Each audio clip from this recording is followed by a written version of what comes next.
Hello, everyone, and thanks for tuning in to our Poking Around Phoenixville show. It's a pleasure to have you join us once again. Today we have the good fortune of being able to highlight another outstanding young local athlete, as we've done several times in the recent past. It seems that Phoenixville, being the very sports-minded community that it is, has no trouble at all producing a lot of outstanding athletes. Today's guest is a young lady who has grown up in Phoenixville and has distinguished herself in the sport of women's lacrosse. She's Cecelia Saunders, and she was recently selected to compete internationally in the Czech Republic in the world-renowned Prague Lacrosse Cup tournament this coming summer. Cecilia's selection to this very distinguished international competition means that she's now recognized as being among the very elite women lacrosse players in the world. I know that you're going to enjoy meeting this fine young lady and learning more about her as a person and as an athlete. Cecelia, welcome to Poking Around Phoenixville. It's great to have you with us. Thank you for having me. Yeah. Cecelia, tell us a little bit about your growing up years in Phoenixville. What were you involved in, and what did you do? Well, I was born and raised in Phoenixville, as you know, and my family was very active in the community, and we were always in like sports, me and my brother, always in sports. We started out playing like PMYC, Little League, basketball, and that's where it took off. Like my athleticism took off from there. Mm-hmm. Like I was always active in it and around the neighborhood, just running around playing with all the boys. Just wanted to be an athlete, pretty much. What drew you to athletics? What was it about athletics versus, say, dancing or cheerleading or some other activity that drew you to sports? Honestly, it was like the competition between me and my brother. Like anything that my brother did, I had to do it. You could do better, right? I had to do it. He ate food, I would eat just as much food as he did. I had to do everything that he did. So it was just like, he played basketball, and I was like, okay, I'm going to play basketball, and then beat you every time I play you. Uh-huh. That's what it was. And you did? Kind of. Not really. Cecelia, you talked about loving this competition with your brother. Do you come from an athletic family? I come from a very athletic family. Like, my parents both went to Phoenixville High School, and they were probably always, you know, my dad was a football player, wrestler, and my mom did track and field and stuff like that. So they were both active. So I guess it was like kind of like genetic. Mm-hmm. I like to believe so, because everybody in my family is quite athletic. Of course, your uncle, our director, Tom Ramsey, was very athletic too. We have to give him a plug. So you came from an athletic family. You enjoyed the competition of it all, particularly with your brother. And how did you get so interested in lacrosse? I mean, did you zero in on lacrosse right away, or did you participate in lots of different sports? No, I think of lacrosse as like a takeoff from basketball. And I started like playing basketball when I was 6 years old, and I haven't put down a basketball since, and I'm 19 now. So my friend Karen Galley, when I was in high school, she actually played lacrosse, and she was like, you know, Celia, I think you would like this because it's kind of like basketball, you know, except for it has a stick and a ball in the air. And I was like, okay, no, maybe I'll try it. And I went out, and I just loved it. Like I started in 9th grade, and I just loved it. Like I didn't put down a stick from then. So you see a lot of similarities between basketball and lacrosse. Okay, I guess it's the whole idea of getting something in a goal. Yeah. Yeah. It's just like lacrosse is known as the fastest sport on 2 feet. So it's like I love the adrenaline rush, and I get the same adrenaline rush when I'm playing basketball because it's like so fast paced. And a lot of the moves are similar. Like we set picks, we pivot, we do a lot of like things that you do in basketball. Mm-hmm.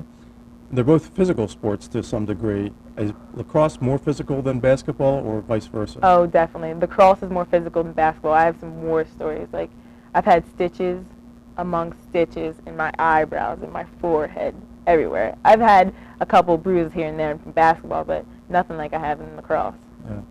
Now, which sport you play a third sport too, as I understand. Is that right, field hockey? Yeah, I play field hockey at Rosemont. I played a little at PMYC when I was younger, but then I kind of like stopped during middle school and high school, and it wasn't really appealing to me until somebody came to me in college and was like, hey, do you want to be on the team? And I was like, well, I'm not doing anything else. My mind's to make some new friends. I'm a freshman. Here I go. I'm going to play field hockey. Mm-hmm. So that's how I got into that in college. Now, in my following sports, I've read that some athletes may excel in one sport, like you've done in lacrosse, but they really prefer another sport. That's really their sport. Is that the case with you, or is lacrosse really your very favorite sport as well as you're excelling at it? I can't say it's my favorite, but I can say that safely, I can say that it's my best sport as an athlete. I love basketball just because I was born into it. Like I felt like I was meant to play basketball, but lacrosse is something I picked up and I've learned to love. Okay. And field hockey, you kind of play that just to keep in condition? Is that Yeah, pretty that's well just what it is? a run around. Okay. How difficult is it to play 3 sports while you're in college? Because that's very unusual in today's age to have. It's very unusual for somebody to play 2 sports, let alone 3 sports. How do you manage all that? It's a lot. Like at Rosemont, you have to go to like study halls, study bubbles. Like the coach, if you don't go to study halls, study bubbles, you will not play. What's a study bubble? I never heard that term A study before. bubble is like basically like a room where like we have tutors come in, and like if you need a tutor, you sit down with a tutor and they make sure you get your work done because it is demanding. And like I think it's a good thing because like it does force you to get your work done, and like it's something that I need. I like somebody down my throat like do your work, even though I will do my work on my own. I've heard it said, and actually I experienced this myself when I was a high school athlete, that during the season that your sport is playing, that your grades are better. Is that the case with you? It definitely is a case. Like my first semester in college when I was playing 3 sports, I had like a 3.5 GPA. And like because I had like so much time, I had to time manage my time, so I would go to practice, come home, do some studying, go to class, and I would fit all of my stuff into like a daily 24-hour routine. So Now, in your high school years, played a lot of sports, but what else did you do? What else did you enjoy to do, and how can our viewers get to know Cecelia a little bit better? What makes you tick as a person? Oh, what makes me tick? A lot of things make me tick, actually. But nothing like, I'm a people person, so I like people, and things that make me tick are like people who don't respect themselves. I like people who love their mom and dad. Like, I'm just like a people person. I love family. I love doing things with my family. I wish my family would like sit down and have more dinner, like family dinners together and stuff like that. That's just like something I'm into. In high school, were you involved in other activities other than sports? It seems like you may not have had a whole lot of time for it, but were there other things that you were involved in? I was on like student council and like prom committee and stuff like that, but nothing like serious. I did a dogwood pageant a couple years back, but They're pretty significant kinds of things. Okay, kind of. How did you come to pick Rosemont, Cecelia, as a place to go to school and to play sports? Were you highly recruited coming out of high school for any one of those 3 sports? Well, I was highly recruited by like a lot of colleges locally in the area, but Rosemont, I knew that I could play basketball and lacrosse, and that was something that was on my checklist. Like I didn't want to give up, like making the transition from high school to college. I didn't want to give up basketball, because it's so important to me, and I didn't want to just play recreation. So I knew at Rosemont I could play both sports. Like as the first thing I asked, can I play both sports? And they were like, sure, you can do whatever you want. And I was like, oh, okay, well maybe I'll come. And then it just decided that I was just going to go there because my basketball coach Andy McGovern was always at my basketball games. He didn't miss one of my games since I was in 10th grade. So he was like recruiting while he was recruiting other people on my high school team. He was also recruiting me. So. And then he had the lacrosse coach come out and recruit me also, so it was like a win-win situation for me, basically. Yeah, as well as for the college. Right. Yeah. What are you majoring in college? Have you picked a major yet? And Yes, my major is psychology, and I'm going to minor in like bio. I think I want to be a psychiatrist. Oh, very very lofty goal. How did you get interested in psychiatry? I don't really know. I just, like I said, I like people, and I like to understand the way that people think and the way why we do certain things that we do. And I think that's just something that interests me. And I think, like, a lot of things that go on in society have a lot to do with psychology, and I'd like to be involved in stuff like that when I get older. Cecelia, do you have aspirations to play professional lacrosse? I assume that there is professional lacrosse for women, and do you have those aspirations? I do. I was waiting for somebody to ask me this, actually. I do want to play lacrosse at a professional level. It's like, it's not big in the United States, but as overseas, it's huge. Like, overseas, professional lacrosse is huge. And I would like, after I graduate, take some time off and play professional lacrosse if I get the opportunity. That would be, like, one of my goals, actually. Do you play in Europe the professional teams play mostly in Europe, or do you play in other continents, or what? I'm not quite sure if they play in other continents, but I know for sure that they do play in Europe. Mm-hmm. They do. Good. Do you have a favorite country that you would like to play in? Australia. I want to go to Australia. Why Australia? I just want to go to Australia. I don't know why. I like to be on the beach, I guess. Mm-hmm. And I'm sure they have some nice shopping to do over there. So I'd like to go to Australia. I've heard so many people say so many nice things about Australia. You know what a nice place it is to visit and to live in. Let me ask you this: are athletics much different at the collegiate level, Cecelia, than at the high school level, in terms of the demands of the sport, the training, the time commitment? Is there a difference? Yeah. Like in college, if you want to succeed and you want to be the best, you have to like practice on your own. Like in high school, when you just go to practice and it was 2 hours and then you leave and then you do something else with your time. You either go home, you study, or you get on the computer, talk on AOL, or watch TV. Whatever. It's like it wasn't no extra time that you had to put in to be the best. Mm-hmm. It was just like, if you're good, you're good. If you're not, you're not. And if you're mediocre, then you play. Right. So you were kind of more left on your own if you wanted to excel and to create a discipline of conditioning and practice and so forth at the high school level. But at the college level, you got somebody else kind of creating those forces for you. It's because, like, it's not mandatory for you to be there in college. Like, you're there because you want to be there, and the only reason you're going to the institution is because you're paying for the institution.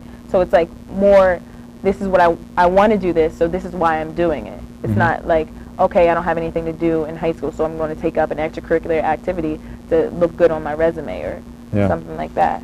So it's kind of more like a job, really, Right. for you at the college level. It really is, because it's really demanding. Like, it's so much different than high school. Like, the training, the workouts, the practices, like 5:30 a.m. practices. 5:30 a.m. Yeah. you practice? Wow.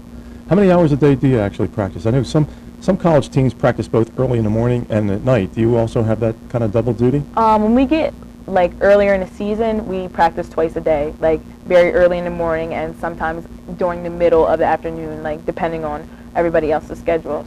Mm-hmm. If you had to do something different, anything different, in your high school years in terms of your playing and so forth and preparing you for what you've achieved, so would you do anything differently, or do you think you just pretty well did it perfectly? I wouldn't say I did it perfectly. I think I would work out more, like in the gym and stuff, because my dad's always saying, if you worked out more, you wouldn't have so many injuries. And I really do believe it. I wish I would have worked out more, because I would be like a step above, like just good. Mm-hmm. When you were in high school, Cecelia, did you make any all-star teams, or like all Pac-10, or those kinds of things? Yeah, I made all Pac-10 first team every year since I was in 10th grade. Wow, that's quite an accomplishment. That's great. Well, we're going to hear more about your athletic career when we come back. We have to take a break and kind of pay the bills with our commercials here.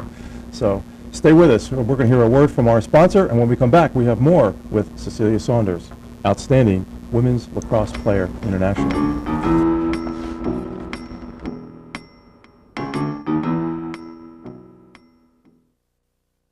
Hi, welcome back to Poking Around Phoenixville. I'm Lou Beccaria, your host, and today we're meeting with Cecelia Saunders, a homegrown, internationally accomplished women's lacrosse player from Rosemont College. So, welcome back to the second half, Cecelia. Thank you. How did you get selected for this international team? I mean, that's pretty prestigious stuff for a lady who's a sophomore in college. How did it all come about? Actually, through my national rankings, like. The NCAA has a list of athletes, and they rank them, and I think I was ranked in 4 different categories, and I think like I was no lower than 4th in the nation in Wow. the 4 categories that I was ranked in. In Division III lacrosse. What was your reaction when you got selected? I mean, did you even know that you were being considered for this, or it come out of the blue? It just came out of the blue. It was just like something that my coach had came to me, and she was like, I got a call about this international lacrosse cup, and I want to see if you were interested in playing. And I was like, me travel? Of course. Like, who wouldn't travel? And I was like, yeah, it'd be something I'm interested in. Wow. Do you know how the tournament got started, the Prague Lacrosse Cup international tournament? Do you know anything about that? I know they're a nonprofit organization, and they give their main focus is to give like amateur athletes a look at like Olympic style competition, is what they stand for. Mm-hmm. Is going to the Olympics one of your aspirations? I would love to go to the Olympics. I would. That would be like a dream for me. Now, how do you actually compete to be on an Olympic team in the sport of lacrosse? What's the process to getting there? After like you're playing a lot of lacrosse during college, and like after college, you just have to get your name out there, and you have to like join like junior nationals and stuff like that. And I think that's where you're recruited, like, or your name is out there for the Olympic process. Mm-hmm. Getting your name out there sounds like a marketing deal.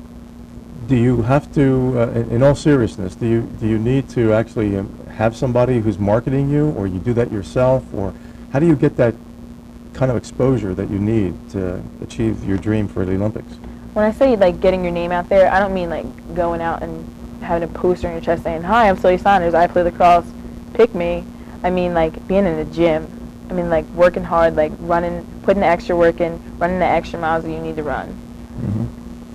Tell us a little bit about the kind of training that you do go through, since you've touched upon that. What is it like to train for lacrosse? It is rigorous. The training is like at the beginning of the season, if I want to run a 26K marathon, I could. Our coach, it might be our coaching staff, or it might be personal achievements or something, but we run a lot. Like the first maybe month or so, we don't pick up sticks. Mm-hmm. We have our running sneakers on, and if it's raining out, we are in the gym. We're on ellipticals. We are running around the track. We're doing whatever we have to do to get in shape. Is weightlifting a part of your training? Not so much. Not so much. We are when we are in the gym, we do lift the weights, but not so much as like a routine. Mm-hmm. Let's switch back to the tournament a little bit, Cecelia. What other teams will you be playing? What countries will you be playing against in this tournament? There's 5 different countries that are participating, and one is Belgium, France, Japan, the Czech Republic, and Germany. Good.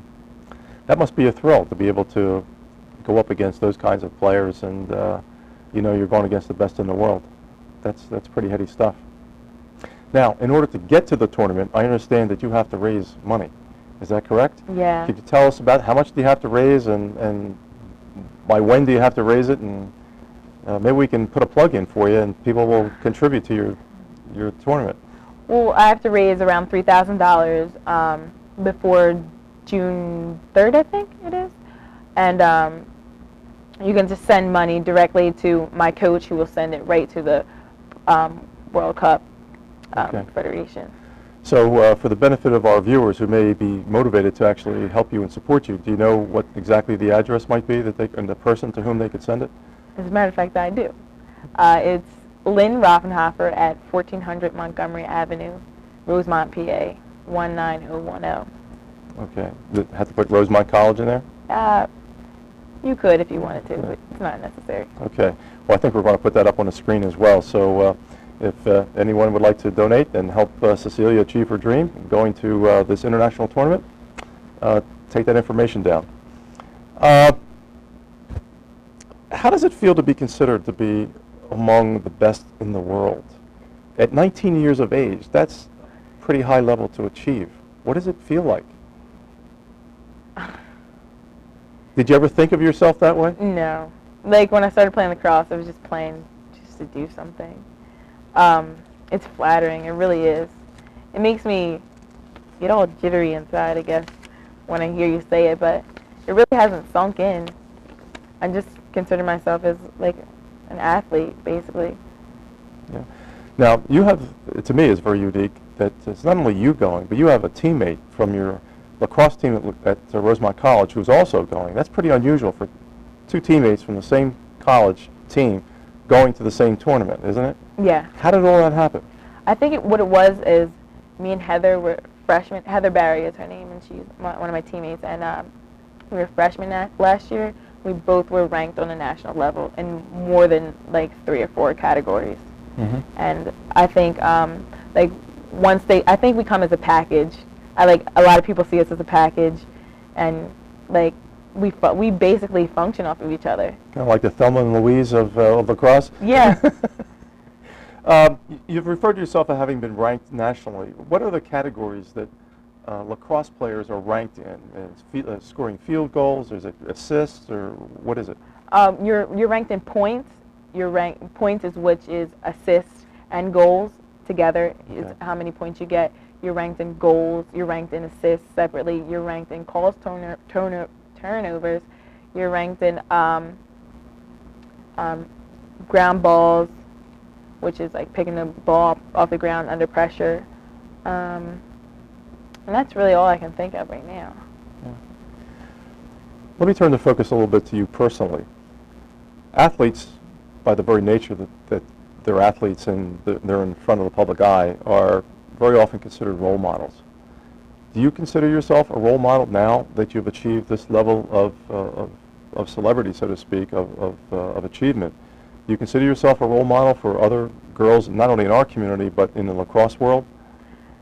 I do. I like to believe in, like, don't do anything that you're not proud of. And I think that's what a role model is. Like, you don't want to look up to somebody who isn't proud of what they do. So I am proud of what I do, and I want other people to respect that and look up to that as something that they want to do. All little girls can achieve, like, these goals if they just set their mind to it and work hard. It's like hard work. It's not just going to fall on your lap and be like, here it is. You deserve it, because even though you deserve it, it's just not going to fall on your lap. Mm-hmm. What keeps you, now that you've got this newfound or newly achieved celebrity, what keeps you grounded as kind of the same old Cecelia? My friends, my family, like myself. I don't know. I've never really thought of it as like celebrity status, but I think it's cool. I think it's interesting. Like, it's different to have, like, you say it because, like, I've never had anybody say that to me before. It's just. But in fact, you are. I mean, compared to others your age and what they've achieved, there aren't a whole lot of 19-year-olds in the country who get the opportunity to achieve against the best, to play against the best in the world in whatever sport, soccer, field hockey, lacrosse, basketball, whatever it is. So it does put you on a little different level. Does it make you feel different? It makes me feel good. It makes me feel like that all my hard work is paid off. Like, a lot of people are out there and they're working day in and day out and they have nothing to show for it. You know what I mean? And, like, it makes me feel good that I've been working so hard and I actually got, you know, something to show for all my hard work. Mm-hmm. Good. Now, we only have about a minute left, but I'd like to ask you this question, as I like to ask a lot of guests. In all your years of playing lacrosse, did anything funny, interesting, unusual happen in the course of your career that you find amusing? To kind of show our viewers a little different side of lacrosse. More like embarrassing. When I was a junior, I had the Dogwood pageant coming up. As I told you before, I did the Dogwood pageant. And I was playing in the game, and, like, the prom was the next week, and you couldn't tell me anything. I was like, I'm going to be the best looking one at the prom. You should see my dress. Like, seriously, the day before the prom, I had a fat lip. Somebody checked me in my face. I had the fattest lip. And everybody on my team, I remember specifically, Devin Dvorak saying, now who's going to be the best looking one at the prom? And I was just like, oh. Bad timing. So what happened? And somebody just checked me in the face. It's just like, we didn't wear goggles. We wear goggles now. We didn't wear any goggles or anything. So it's like full swing at my face. Yeah. Hey, it's So you went to the prom with a fat lip? Went to the prom with a fat lip. Still looks good, mind you. I'm sure you did. You have a lot of confidence. Okay. Any final tips that you would have for young girls coming up behind you as they try to achieve their dream in sports or in any field? It's like, stick to your dream and don't do things to make other people happy. Like, if you want to play something, play it because you want to play it, not because somebody else tells you that you're good at it. just like stick to your dreams and follow your heart. That's basically all that I have to say. It's what I've been doing, and it seems to have been working for me. So. Sounds like wise advice. It's been great having you on the show, Thanks Cecelia. for having me. Well, that's our show for today. We hope that you have enjoyed getting to know Cecelia Saunders, the person and the athlete, as much as I have. Until we meet again on another Poking Around Phoenixville show, remember, play nice and be kind to each other. I'm Lou Beccaria, your host, and I'll see you later.